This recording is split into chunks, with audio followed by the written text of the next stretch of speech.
everything fresh. Mm. Mm. Oh, that squid is perfect. Oh man, yeah, that's fresh. That has a fantastic kind of chewy texture to it without being rubbery. Very clear tasting as well, so you can taste the freshness of it. Okay, let's get another bite of those noodles before trying the prawn.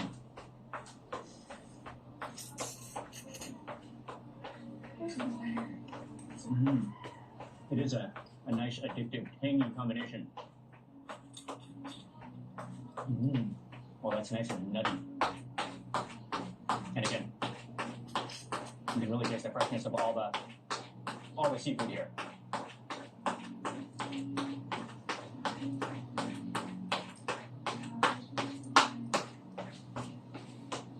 Rehydrate that, splash it around.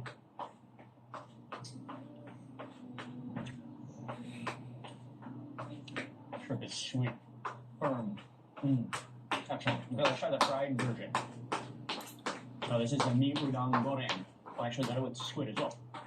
And for this she similarly blanched everything in that red soup, but then she stir fried it along with some extra garlic, along with some extra sambal. You can see this one looks a bit spicier with all the fried sambal in there.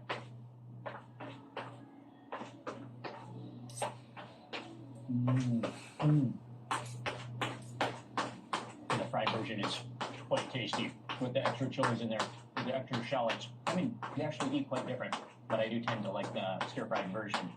Oh yeah, you feel the chilies more. You feel that more of that stir-fried condensed flavor to it. A little bit of smokiness from that seared down garlic and in the oil. Oh, that's tasty. Tasty. But again, it has more of a bit of a sweet and sour taste to it, but not too sweet. A nice kind of addictive sweet and sour balance to it. You really do need to do the spaghetti twirl on these noodles. That's the best way to get them in your mouth.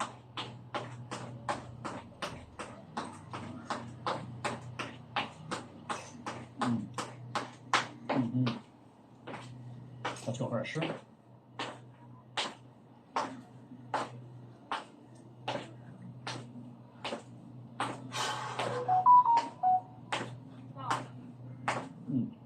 Yeah, again, those shrimp are fantastic. And what a splat. It doesn't get more chilled out than this, more relaxing, more chilled out. And this style of noodle somehow just completely fits the environment, the atmosphere, and the laid backness of this entire place. It's one of these noodle dishes where you can take a few bites, then kind of sit back and relax, look at the beach, stare up at the trees, take a deep breath, and then keep on eating. There's one of those places where time completely slows down and you just want to be chilling.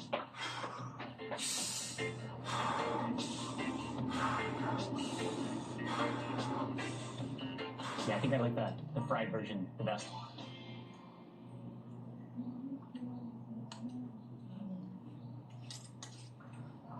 We got a little fat friend on the bottom of the table too, just hanging out. That's how everyone is relaxed here. Oh yeah. Okay, let's go for those squid tentacles, the whole eyeball and all. Now, I think they removed the eyeball. Yeah, you have to remove the eyeball, right? I think so. Because otherwise I think it's bitter. Oh man, that's one of the best parts of the squid. Yeah. What a spot.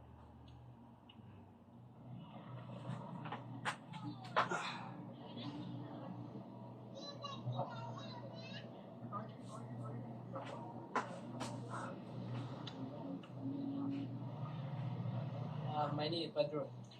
Yeah. Badrun. Okay. And is it your family restaurant? Yeah, my family restaurant. Who started the restaurant? My mother and my father. Now we have two branches in the Bayou. Okay. And the second branch in Bayana Food Court in the near Second Bridge. Ah, okay. But this one is the original location right here where you started it? It's not too long. Okay.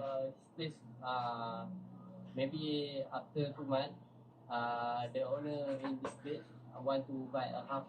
Oh, so you might not be at this location for too much longer. So you have to come now. Yeah. You have to come to eat here now. Yeah. Okay. Okay. Very cool to meet you. Okay, thank you so much. Thank you. Yes, amazing. Thank you so much. Oh man, again, second time in a row today. Tried to pay. He refused to take payment. And he's just a genuinely nice guy. So friendly. You can tell from the heart he's a nice guy. And he's from this village. His family, his mom and dad started this restaurant here, and now they have another branch. But yeah, unfortunately, he said this location here on the beach might not be here for too long because of the property. But let's hope it stays as long as possible. But hope you can get here while they're still here, because this is just a magical, relaxing property, place to eat. What a spot, and just incredibly friendly service as well.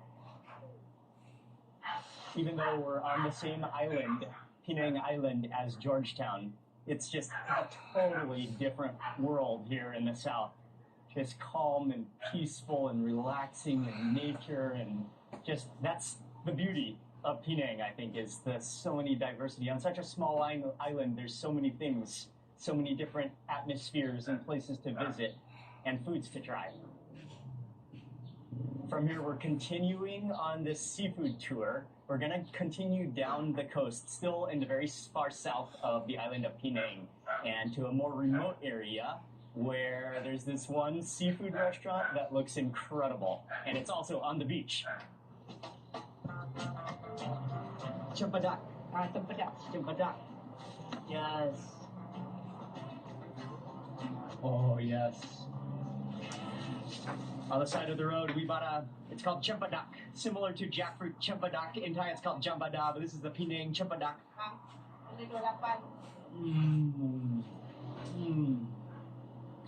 Okay. Very good. Manis. Manis. Extremely sweet, like a honey. Oh, that's incredible. Not only is it durian season, it's Cempedak season as well in Penang. This is fruit paradise. Oh, that is a winner. That is so good. So sweet. But yeah, we just stopped here on the side of the road here. Tons of fruit stalls. Okay, now we are on our way to eat more seafood.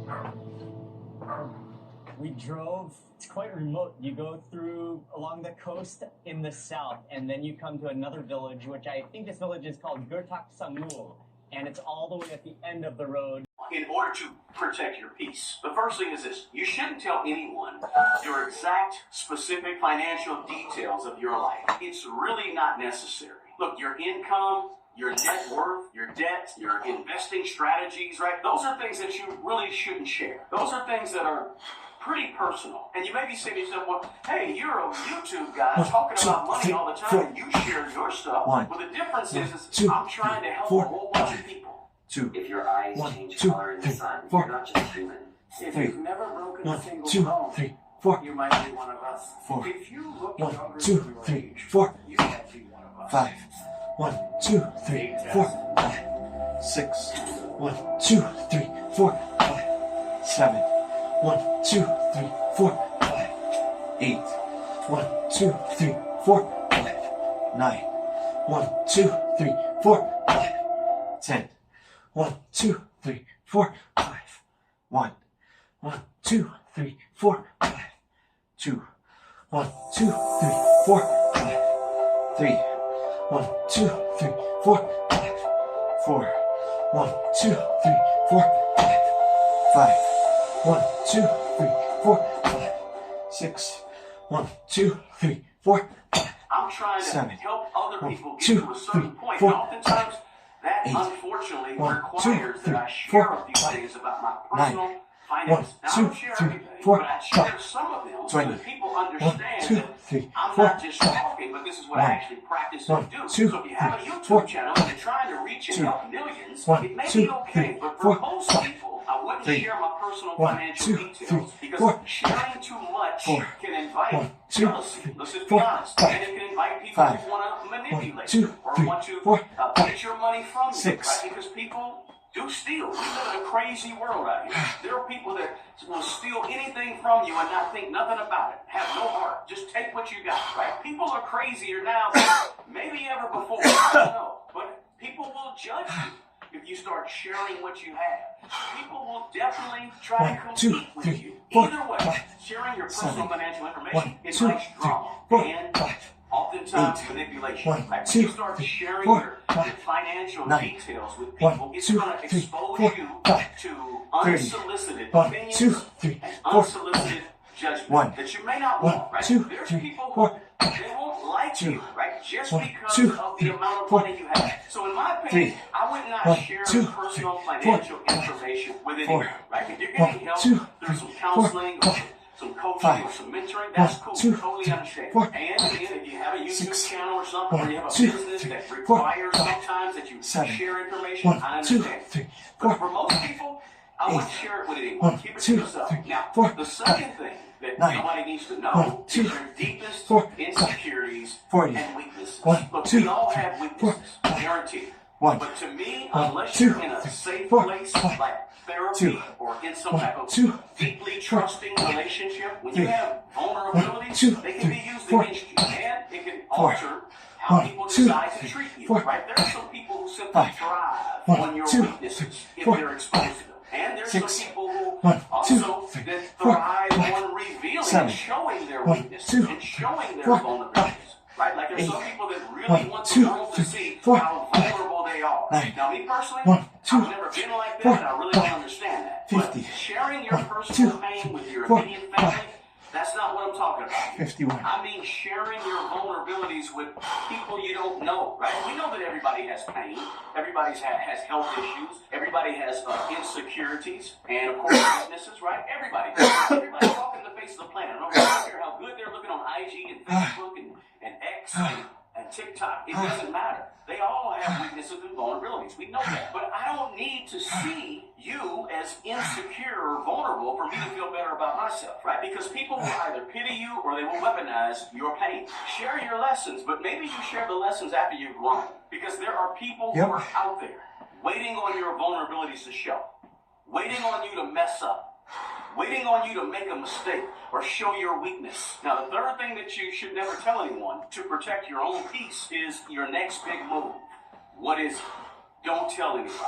Shh, 1, 2, keep quiet. 3, Now, I 4, know you're happy. I know you get 2, hyped up, but 1, do 2, yourself a 3, favor. 4, Refrain from sharing all your 1, goals 2, and all of your 3, 4, aspirations 5, with everybody, 4, right? 1, Everybody does 2, not need to know your 4, next big move in life, right? 5, To be honest with you, 1, 2, most people 3, really 4, don't care. Just being honest. 6, Most people 1, do not 2, care about your 4, wins. That's just the 7, truth. 1, And people 2, don't 3, like to say 4, out 5, loud often, right? 8, Just quietly 1, go 2, and do 3, what you plan 4, to do 5, and don't tell 9, anybody. That new 1, job, 2, that 3, business 4, idea that you have, 60, that YouTube 1, channel 2, idea that you've been 4, thinking about, like, or that major purchase that you're about to 2, make, 3, just 4, do it. Otherwise, if you're not 2, quiet about it, you have 1, people 2, who are 3, looking 4, to sabotage 3, your idea, right? 1, There's 2, always somebody who 4, wants to rain on a parade. 4, You gotta 1, watch that 2, person. 3, They're 4, out there. You probably know 5, that person 1, today, 2, right? Because there's 4, dream 5, squashers 6, everywhere. 1, And people 2, will try to 3, 4, discourage you if they know your 7, plans. So look, if you 1, have 2, desires 3, or 4, plans, 5, just go 8, after them. Share 1, it 2, later down the road 4, if you may help somebody. 9, Just go do what you 1, gotta do. 2, Now, the 3, fourth thing 4, is this. Please don't share 7, the details 1, of 2, your family's 4, conflicts 5, and your family's 1, personal drama. 1, What 2, happens 3, in your 4, family, 5, in your family's four 1, walls, 2, or amongst your 4, family, should stay in your family 3, and should stay 1, in your 2, home. You don't have to 4, ever 4, tell the world 1, about 2, what's taking place 4, behind closed 5, doors in your family. It's really not anybody's 75. business. I don't want to know. Don't tell me. I'm not seeking the drama. I don't want to watch it on YouTube. I don't want to watch it on Facebook. I don't want to see it. When you overshare about your family's personal issues, it can damage relationships, right? Let me know in the comments below if you can relate to what I'm saying. When people start sharing outside of the family about their family, it ruins relationships. Just drop me a comment if you've seen that or even if you've experienced that, right? It's going to damage money. It's going to damage possibilities. It's going to damage current relationships and future relationships, right? It's gossip, and it will paint your family in a bad light. And listen, I don't care what you think of your family does not deserve or need to be painted in a bad light. Every family has problems and issues, and family conflicts, and family drama happens, but it doesn't need to be made public. And don't feed into those people who... All right, listen up. Our business's reputation rests on our shoulders. So to keep our system safe and reliable, We have to be ready for disruptions, which can come at us from anywhere. All right. Insider threats, system outage, ransomware, new code, zero-day exploit, DDoS attack. Who thirst after the family drama, and thirst after the family conflicts and bad relationships. Don't rush. On that stuff. Now, Don't rush. never talk about Just go. when you dislike someone or dislike 1, something. 2, 3, It doesn't do 4, anything typically but spread 6, toxicity. 1, And 2, oftentimes, 3, sometimes 4, it can get back 5, to a person. 7, It might get back 1, to them in 2, the wrong 3, way that you 4, might have meant 5, when you were saying it. 8, You don't need 1, the drama. 2, 3, Stay 4, classy, 5, stay silent, 9, keep it to 1, yourself. 2, If you 3, have a negative 4, view of 5, somebody or some 80, situation, it's 1, quite 2, okay 3, to 4, never talk 5, about it. You don't ever 1, have to say 1, 2, 3, Many 4, people truly 5, believe that if it hits 2, their brain, 1, they have 2, to say it out loud. 4, So they 5, can sort of keep 3, it real, right? Or 1, you've heard 2, people say 3, this, 4, I'm just 5, speaking my mind. 4, I'm just telling you 1, what's on 2, my mind, 3, right? Here's 4, the deal. 5, Telling the world 5, exactly what's 1, on your 2, mind 3, is 4, completely 5, unnecessary. And 6, it's selfish 1, because 2, it's 3, really 4, you 5, wanting the world 7, to know 1, what's 2, in your mind. 4, Even at the 5, expense of 8, people around you. 1, You 2, think it's 3, more 4, important that you 5, speak your mind 9, and you be kind, 1, or you be 2, kind, 3, or you be 4, reserved, 5, right? It's better just 90, to speak my 1, mind. 2, No, you 3, really don't 4, have to speak 5, your mind. And 1, more often than not, 1, you probably 2, should 4, speak your 5, mind, right? Your 2, full opinion 1, is never 2, a requirement. 4, So 5, it's better to guard 3, yourself. If you 1, don't 2, like someone 3, or don't 4, like a situation, practice not 4, saying anything. 1, Now, I 2, want to share a 4, bonus with you. 5, Then I want to share a few 5, things that you should 1, know. 2, Or 3, should 4, say. But let me 5, share this bonus with 6, you that you 1, should 2, never share with 4, other people. 5, You stop saying 7, and showing 1, 2, every move 4, on social media.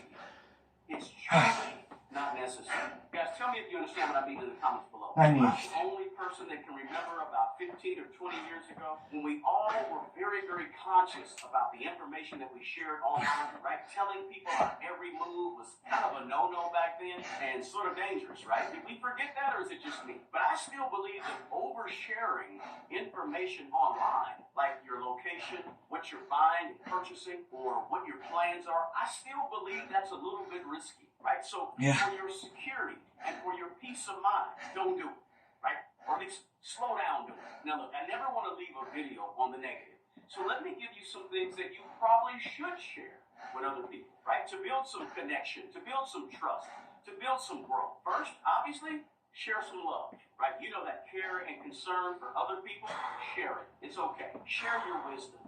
If you have some information or you have some knowledge that you can impart or give to somebody else who may be a willing listener, share that wisdom, right? Help somebody else avoid the pain.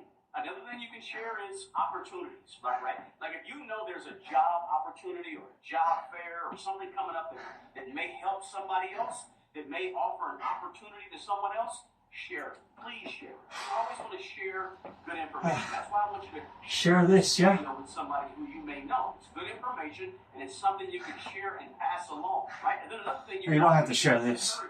Just do it yourself, right? Or do I know you can do better than me. You can certainly do better than me. 1, 2, 3, 4, 5, 9, 1, 2, 3, 4, 5, 100, 1, 2, 3, 4, 5, 1, 1, 2, 3, 4, 5, 2, 1, 2. Oops. So the bottom line is this, guys.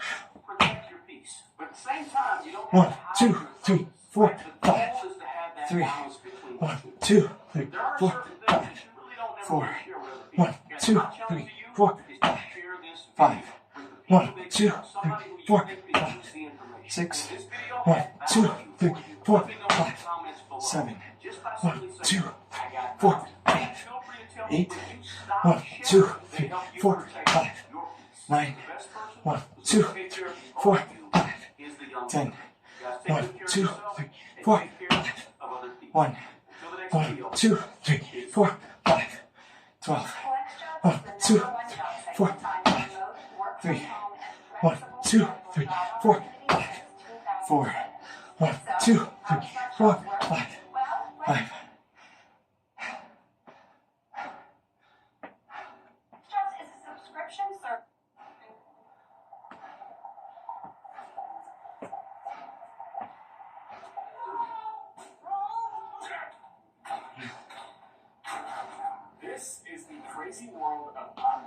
gambling. In 2024, casinos made over $72 billion, which is enough money to spend $1 million per day for 190 years straight, and you still have money left over, making gambling one of the largest industries in the world. But it gets worse. Online casinos have figured out how to exploit the most vulnerable players to make millions of dollars off of their losses and keep them coming back for more. As online gambling has grown more and more, they've started to target a very specific type of person. And it's not necessarily who you would expect. Why now? Why this book right now? I mean, I think we're at a point of what I would call a public health crisis. If it didn't win, it had literally become a matter of life and death. 1, 2, 3, 4, 5, 6. 1, 2, 3, 4, 5, 7. 1, 2, 3, 4, 5, 8. 1, 2, 3, 4, 5, 9. 1, 2, 3, 4, 5, 20. 1, 2, 3, 4, 5. 1, 2, 3, 4, 5. 2. 1, 2, 3, 4, 5. 3. 1, 2, 3, 4, 5. 4. 1, 2, 4, 5.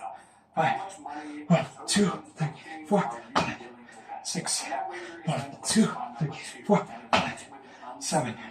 1, 2, 4, 5. 8. 1, 2, 3, 4, 5. 9. 1, 2, 3, 4, 5. 30. 1, 2, 3, 4, 5. 31. In theory, you can bet on just about anything.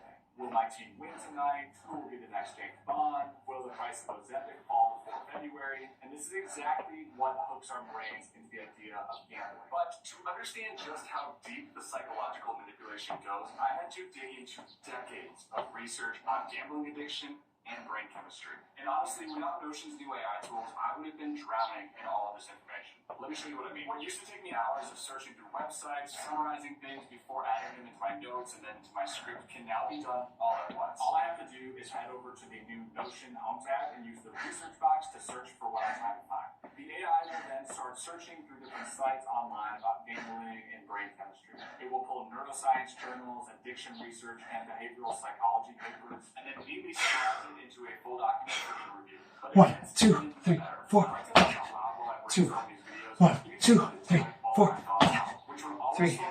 1, 2, 3, 4, 5. 4. 1, 2, 3, 4, 5. 5. 1, 2, 3, 4, 5. 6. 1, 2, 3, 4, 5. 7. 1, 2, 3, 4, 5. 8. 1, 2, 3, 4, 5. 9. 1, 2, 3, 4, 5. 40. 1, 2, 3, 4, 5. 1. 1, 2, 3, 4, 5. 2. 1, 2, 3, 4, 5. 3. 1, 2, 3, 4, 5. 4. 1, 2, 3, 4, 5. 5.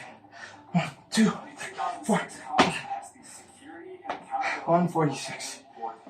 Which sounds like it has nothing to do with gambling, which it didn't. But buried deep within the walls of text of this act is what created the modern gambling industry we see today. The Unlawful Internet Gambling Enforcement Act, which was inside of the Security and Accountability for Every Report Act, banned gambling companies from taking money over the internet, which was the government's workaround way, not necessarily to ban gambling, but they made it impossible for the gambling to actually happen online. But two companies figured out a little loophole in the UIGEA that turned them into the gambling juggernauts we know today as DraftKings and FanDuel. You see, what they found was that although the act banned online gambling, it had a special carve-out defining what a gambling bet or wager actually is. But before we get to that, I should explain the difference between a chance game and a skills game. Gambling, by definition, is playing a game of chance for money. Chance is the unknown aspect, or the random unpredictableness of gambling. When you press the button on a slot machine, there is zero skill required for you to win or lose. It's completely up to chance. But skills games... By drawing daily sketches, you can develop discipline, improve your skills, and foster new ideas.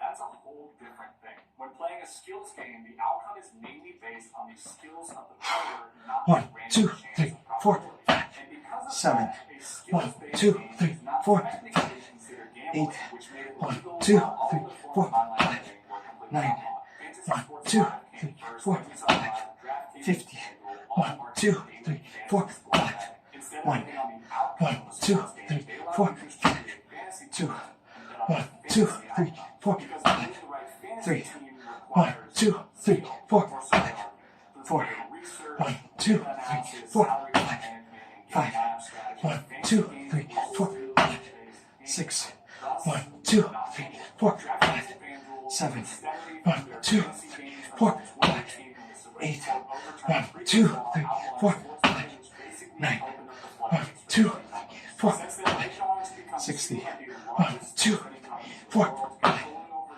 90% of 1, the market through their websites, taking the world of gambling from back alleys and mafia meetings to every corner of the country and across every TV in America. And as it exploded, the casinos and sportsbooks got way smarter about who they target. Because after all, they don't make money on people who win. They want to find the biggest losers and push them for all they've got. But first, let's take a look at how easy it is to get hooked on gambling.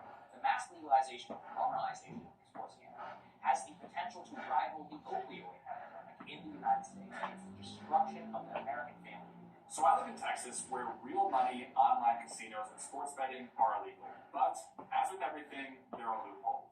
Meet stake.us, not to be confused with stake.com. Although they are the same entity, one is considered a real money online casino and the other a sweepstakes casino. Meaning that instead of betting real money, I'm simply buying tokens and then using those tokens to place my bets on the game. So if I were to play a game like Plinko here, it's completely legal in Texas if I play using these gold coins. And if I win some money, I can convert it to stake cash and then withdraw my stake cash through gift cards or cryptocurrency, which seems completely normal and not fishy at all. The casinos don't care how you gamble, they just care about taking the money from your wallet and putting it into theirs. And they do that through complex psychological tricks that you don't even realize are happening until it's too late.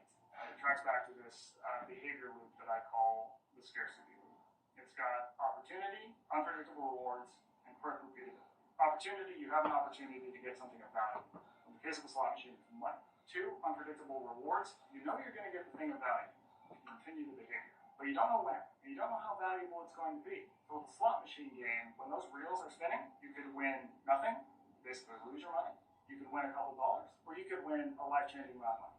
And then 3, quick repeatability. You can immediately repeat the behavior. And the crazy part is that this 3-part system is all around us on a daily basis. The system is designed to make you want to repeat a behavior. So whether it's pressing the button on a slot machine, refreshing your Instagram feed, or buying more stocks on Robinhood, you are continuously coming back to see if your post is doing better than last time, if your stocks have gone up, or if you got a new match on Tinder. You don't know what you're going to get, but the unpredictable nature is what keeps you coming back to check over and over again. And the casinos, to their credit, have mastered the game of psychology.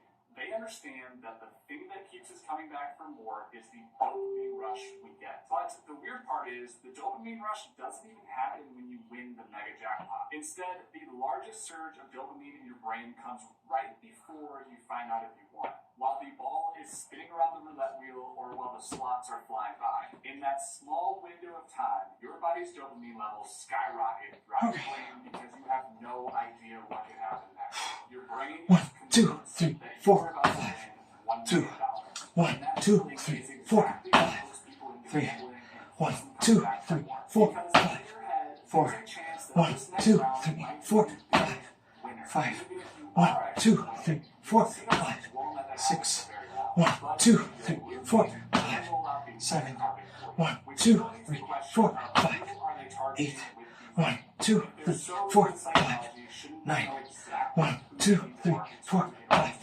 70, 1, 2, 3, 4, 5, 1, 1, 2, 3, 4, 5, 2, 1, 2, 3, 4, 5, 3, 1, 2, 3, 4, 5, 4, 1, 2, 3, 4, 5, 5, 1, 2, 3, 4, 5, 6, 1, 2, 3, 4, 5, 7, 1, 2, 3, 4, 5, 8, 1, 2, 3, 4, 5, 9, 1, 2, 3, 4, 5,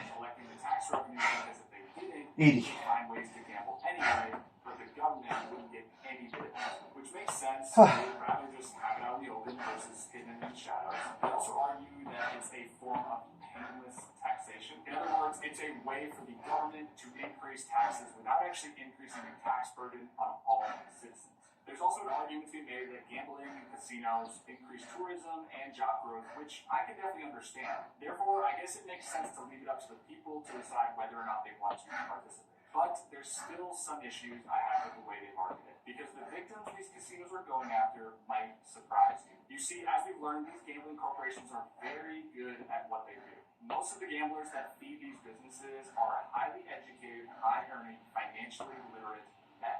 They're typically overconfident and think they have more control over their bets than they actually do, and they're making enough disposable income to convince themselves that they can risk more than they actually have. But in reality, the average gambler is carrying between $50,000 to $90,000 a day, often resorting to using credit cards to pay down their debt, only feeding the debt cycle even more. That said, there's also a scientific reason that casinos target these men. With an overwhelming 82% of gamblers being men between the ages of 18 and 35, casinos have figured out the key to creating degenerate gamblers. By targeting young men, they're going after individuals who don't have a fully developed prefrontal cortex. 1, 2, 3, 4, 5, 2, 1, 2, 3, 4, 5, 3, 1, 2, 3, 4, 5, 4, 1, 2, 3, 4, 5, 5, 1, 2, 3, 4, 5, 6,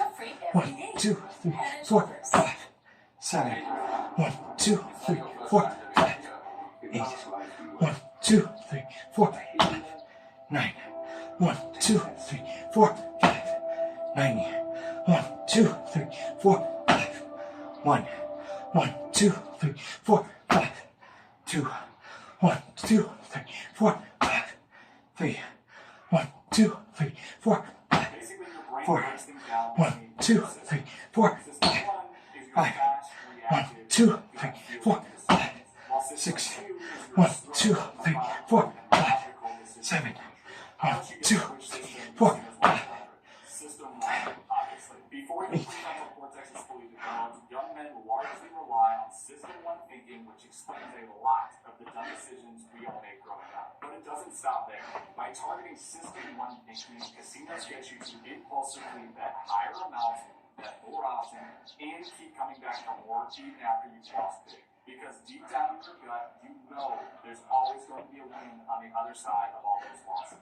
Now, after the Supreme Court ruling in 2018, every casino saw the writing on the wall. DraftKings and FanDuel have led the charge, and now everyone wanted in on the action, which is why we now see countless ads on TV advertising sports betting with celebrities like Post Malone, Kevin Hart, or LeBron James. Basically, the casinos figured out that not only can they extract all of the money out of your wallet, but they can also bring in new bettors by making it look like the cool thing to do. You can't even watch an NBA highlights video on YouTube without getting an ad for a gambling company. And because of this constant flow of gambling ads, it's become the new thing in college towns. It seems like every guy in the bar on a Saturday night is talking about the parlay they have tomorrow that they just know will hit if Josh Allen can just run more than 10 yards. Not only that, but the casinos throw in bonus bets or risk-free bets to get you to try it out. And they're hoping that that innocent $10 bet you just placed on the Sunday Night Football game will turn you into their next honeypot. Between sports betting and prediction sites like Kalshi or Polymarket, you can place a bet on just about anything in the world today. Even the specific word the White House press secretary will say in her next press briefing.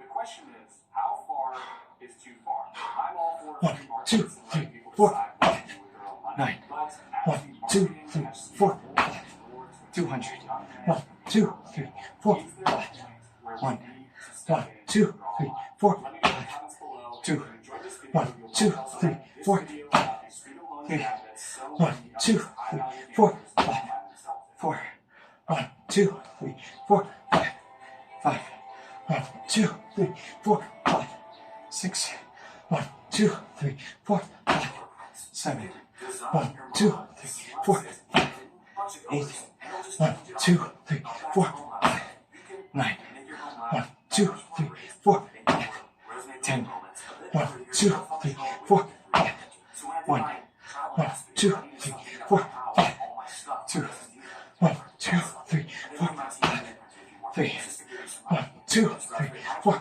5, 4, 1, 2, 4. This SSD now for maybe whatever server you're going to be building. Alright. Not as flashy, but functional. This SD card will actually fit a few of these.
One, two, three, 4, 5.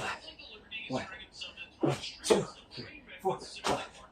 2, 1, 2, 3, 4, 5. 3, 1, 2, 3, 4, 5. 4, 1, 2, 3, 4, 5. 5, 1, 2, 3, 4, 5. 6.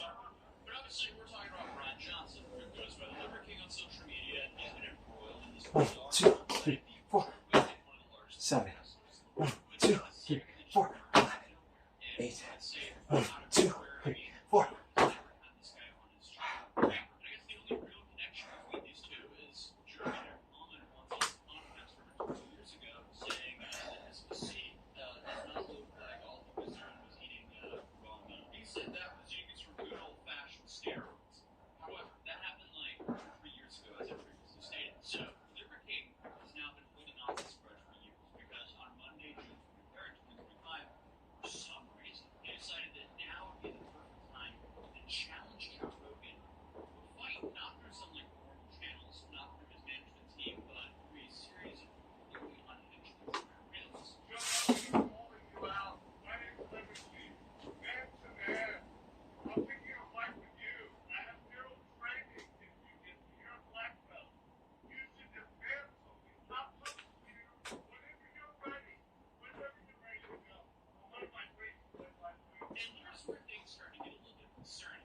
because before they reached out to Joe Rogan, things were that he never had an interaction with him, considered the post to be a threat. According to the New York Post, Rogan also told police he was unaware of Ryan was targeting him, and had been told by other people that Rogan has a significant drug issue, and that he appears to be significantly unstable and seems in health. So after spending the night in jail, Rogan was released on a $20,000 bond with a series of conditions. He received a restraining order that required him to stay 6 feet away from Joe Rogan at all times and his family. He also had to get a mental health evaluation within a week and couldn't possess any firearm until the day of his trial. So obviously, most people take this as a big wake-up call to maybe chill a bit, reevaluate some of the stuff you've been doing in your life to get you in a position like this, and not continue.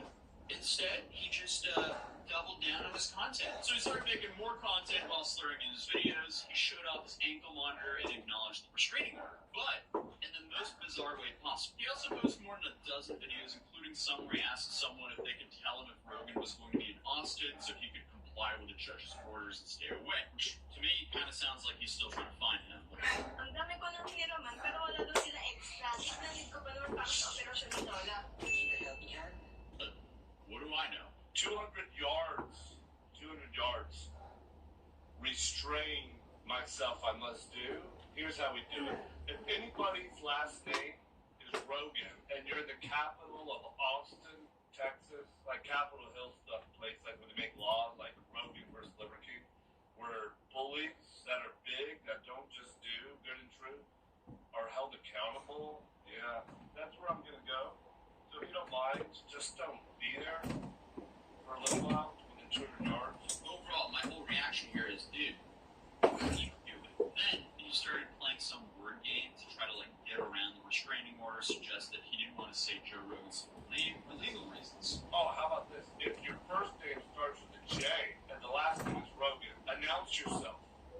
If you're at Capitol, in the actual Capitol, like where it looks really cool, so we're gonna go there, and I invite everyone else to come. The news should be there. If your first name starts with a J and the last name is Rogan, I actually do invite your family, and I take it back. I invite you to come to meet my family.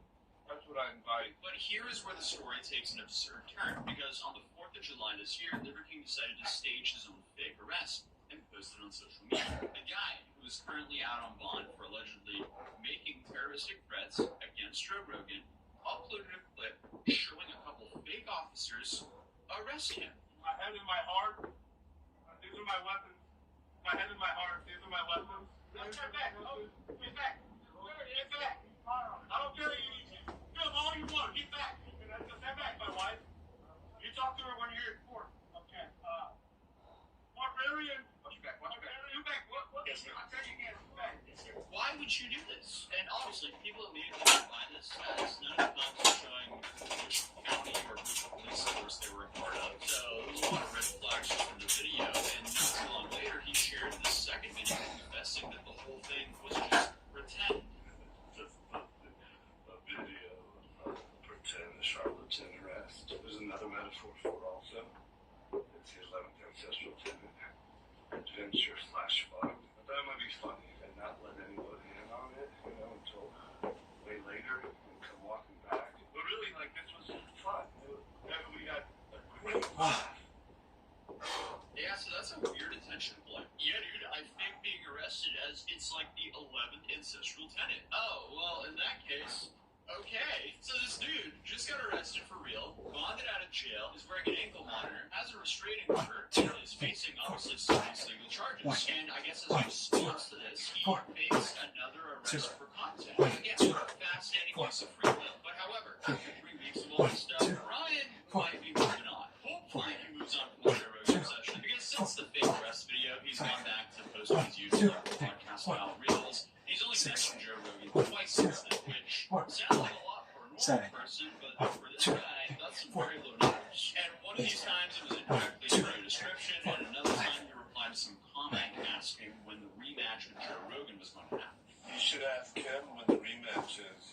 If you could just tag him in a message and ask him when the first match is going to be, that would be double down on some primal. Yeah, okay, dude. I guess Liver King moving on from this drama is for the best. I mean, this whole saga and downfall serve as a reminder of how easily people can completely lose themselves when trying to live up to their own myth. Like, this dude built his entire brand on a lie, got exposed, and instead of taking any responsibility and perhaps stepping back a little bit, he just decided to double down and pick a fight with someone that was all in his head. And then on top of that, fake his own arrest afterwards. I mean, that's just like the cherry on top of this entire mess. Overall, this whole situation is just a dumpster fire. Hopefully, Liver King doesn't convince himself that Joe Rogan is hiding in his walls, because that dude might actually gut his whole house looking for him. But jokes aside, we can only hope he moves on with his life, because it seems like he has everything except for his sanity. So hopefully that returns as well. But as of right now, Brian Johnson faced charges for making terroristic threats. He's got the ankle monitor, the restraining order, and the court date in his future. But honestly, given how this whole situation has played out, I wouldn't be surprised if there was like some more bizarre twists to come. But other than that, hey,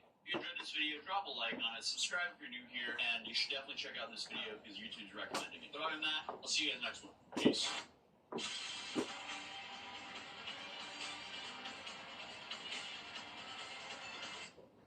Hello everyone, and welcome back to Scary Interesting. In this video, we're going over 3 stories of people in totally ordinary situations until something extraordinary would happen, and in each case would end up being absolutely horrific. One of the stories is simply one of the saddest and most disturbing things ever covered on this channel. So as always, viewer discretion is strongly advised.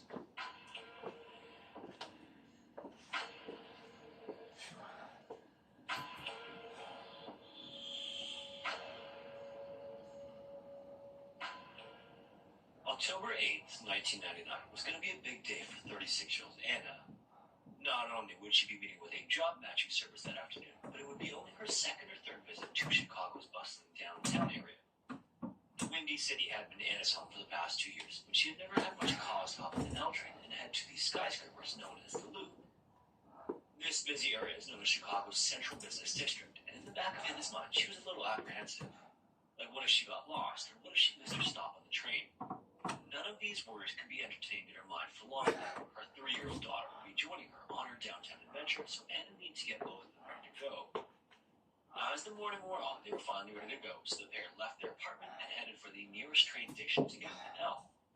It was a short ride into the city, maybe about 20 minutes, which gave them the opportunity to marvel at the many sizes and shapes of the buildings in Chicago's downtown in the distance. At the proper station, Anna and her daughter got off the train and headed for Van Buren Street. The weather that day was also typical of fall in Chicago, gray, gloomy, and drizzling. The mother and daughter then moved north along Wabash Avenue, but where they were going wasn't exactly clear. Anna's appointment wasn't for another 45 minutes or so, and the two were walking in the opposite direction of Anna's scheduled meeting. Whatever the reason, it didn't really matter. They had time to kill in a completely unfamiliar world that needed exploring. All around them, the city was alive and humming with traffic, and people rushed to lunch as the towering monolith, the CNA Center, loomed over it all. This 44-story skyscraper and its bright red exterior made it one of the most recognizable buildings in all of downtown Chicago. Moms rounded up walking across the street from the CNA Center with her daughter, Anna. They walked past a parking garage entrance along Wabash Avenue close to the east side of the CNA building. A construction canopy stretched above the sidewalk there to act as a shield for pedestrians while workers above painted the building's steel exterior. But Anna and her daughter were on the opposite side of the street, just outside Candy's reach. The painting project had been going on for months, but little did anyone know that there was a much more urgent issue that crews should have been addressing this time of year at 12 p.m. What happened next was fast, too fast to react, and too fast to comprehend. High above the street, a window on the 29th floor succumbed to the pressure of the wind and broke free from its frame. At about 2 feet by 2 feet, 3/4 inch thick, the section of window that began to plummet, and it didn't just fall. It cut through the air, gradually angled downward in a vertical dive, transforming it into a blade. Soon enough, it was the beginning